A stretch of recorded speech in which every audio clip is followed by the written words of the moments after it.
ayusin natin to. Ano ba ginagawa natin dito? Nagko-comment pantry. Good. Ay, ang pinit naman dito. Ang pangit. Ito na lang sa'yo, oh. Ito na lang Ano sa'yo. po to? Community pantry. Salamat po. Bibili tayo dito. Anong nangyari dun? Iwan ko. Kulang, kukuha man ako dun na.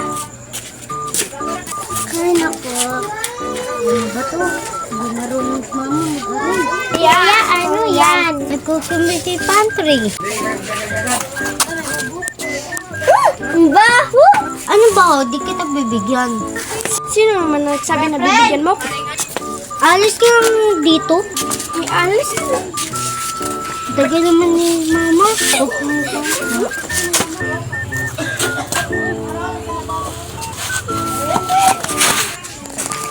Akin itong lahat. Akin itong lahat.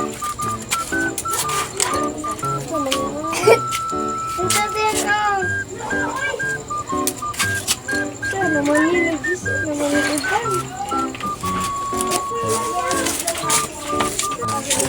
Ang tagal mo, May. Nagsaing kasi ko. Anong nangyari dito? Nasaan mga damit dito? Pati dito ubos? Oh, ano yan? Saan kayo galing, ha? Kanina ko pa kayo hinahanap at bakit ang dami ng damit nila na? Ito pa sa'yo. At saan naman to galing?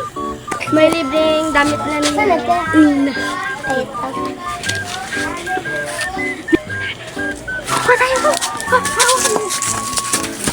Anong nangyari dito? Ano yan lang pala sa inyo? Bakit yung kinuha namin damit dito? Hoy, di ba community pantry to? So, libre ang damit. Dito kinuha ng mga anak ko. Oo, community pantry yan. Bakit na lahat nandyan sa inyo? Pag may libreng damit, kukuha kami. Bakit lahat kinuha nyo? Oh, baka nakakalimutan mo. May utang ka pa sa akin at hindi mo pa nababayaran yung upa mo. Ibigay mo na lang to. Birthday ng inaanak ni bukas eh. Ay, sa inyo na lang yan. Ito para sa lamisa. Ay, yan yung best friend ko. Invite kita bukas, ha? Tara na. Salamat dito. Bakit sila namalo?